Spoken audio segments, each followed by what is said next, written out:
कि वाराणसी में महिलाएं बेहोश हो गई, तभी भी मोदी का भाषण सुनना पड़ा जबरदस्ती उन्हें।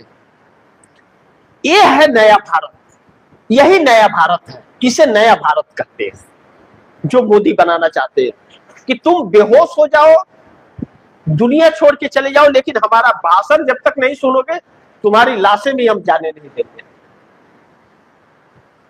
हुआ यूं कि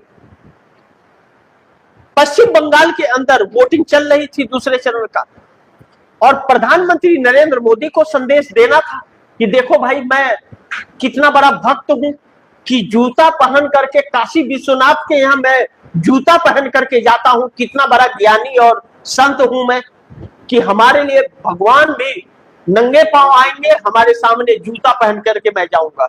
तो जूता पहन करके गए।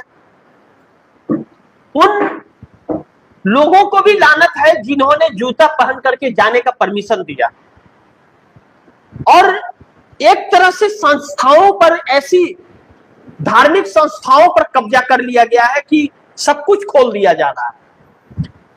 अब ऐसे में नरेंद्र मोदी गए तो इन्हें जन आक्रोश रैली करनी थी, महिलाओं की ताकत दिखानी थी, क्योंकि महिलाओं को संदेश देना था। वहां सभा चट थे, दूसरे चरण में ममता का गढ़ था। तो मोदी ने क्या किया, इनके रैलियों में तो कोई आता नहीं है। उसी वाराणसी के अंदर जब 2024 लोकसभा चुनाव के बाद गए तो जूता चप्पल इनके ऊपर फेंका गया था, गाड़ी के बोनट पर चप्पल शीशा पर फेंका गया था, मुख पर, किसी महिला ने ही फेंका था। तो ऐसे में बड़ी महत्वपूर्ण है कि महिलाओं को कैसे लाया जाए, कोई आ तो रहा नहीं है।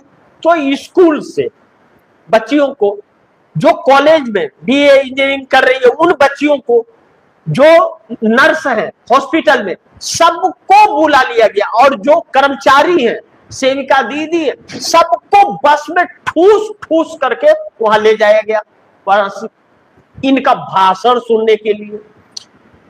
अब वहां पर पानी की व्यवस्था थी, जो बदबू आ रही थी, वैसे पानी के पास से आप गुजरेंगे भी तो नाक को बंद करके, वह पानी भी नहीं पी पा रहे थे।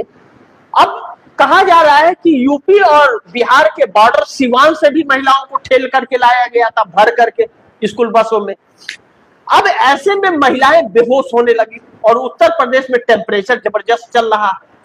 जब बेहोश होने लगी तो उन्हें जाने की जरूरत पड़ी, तभी भी नहीं जाएगा। एक बच्ची ने यह बयान दिया कि वह बच्ची कह रही है कि हमारी माँ को हॉस्पिटल में एडमिट किया गया है और हमें जाने नहीं दे रहे, और उसके साथ में आए हुए कई लाइन से बेहोश पड़े हैं, और प्रशासन घेर के बैठे कि जाना नहीं है, यहां पर पहले भाषण सुनो। ऐसी भी कौन सी जन आक्रोश रैली के जगह महिलाएं आक्रोश हो गई और मोदी पर अलग अलग टिप्पणियां करने लगे। अब यह तो नया भारत है इस देश का। यह नया भारत जिस तरह का चल रहा है, यह बहुत चिंताजनक है। यह भारत, ऐसे भारत की कल्पना कभी इतिहासकारों ने नहीं किया था, जैसा भारत यह सरकार बनाना चाह रही है। अब हकीकत यह है कि नरेंद्र मोदी को कोई देखना तक नहीं चाहता। मोबाइल पर अगर इनकी तस्वीरें आ गई तो लोग चार खबरों को और भगा देते हैं। यह स्थिति इनकी बन गई है, लेकिन फिर भी दिखावे के लिए और ड्रामाबाजी करने के लिए यह हर हदों को पार कर जाते हैं।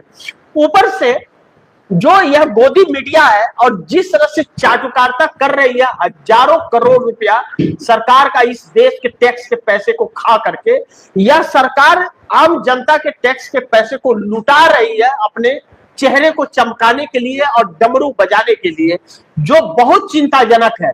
ऐसे पे आम जनता को जरूर विचार करना चाहिए।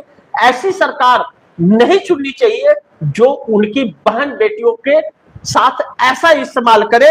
माँ बाप अपने बच्चियों को पढ़ने के लिए भेजते हैं, और यह नेता उन्हें अपने रैली में अपना जो पाखंड है उसे दिखाने के लिए इस्तेमाल करते हैं। यह दुर्भाग्यपूर्ण है। ऐसे में चुनाव आयोग को भी कोई फर्क नहीं पड़ता, प्रशासन को भी, और वह प्रशासन कैसा बिका है कि इनकी गुलामी में इतना मगरूर है कि उन बच्चियों के जान से भी खिलवाड़ करता है और उन्हें जाने नहीं देता है। ऐसी व्यवस्था इस देश, जिस देश में हो, लानत है वैसे देश पर।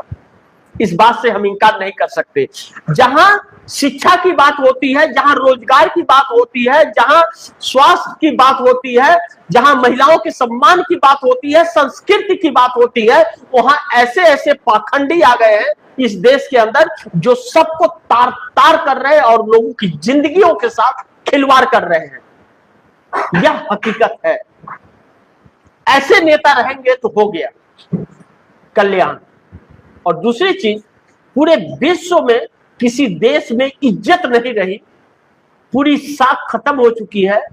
नेपाल, भूटान और श्रीलंका जैसे देश भी आंखें बड़ी बड़ी दिखाने लगे। फिर भी अंधभक्तों बजाओ ताली और बजाओ थाली।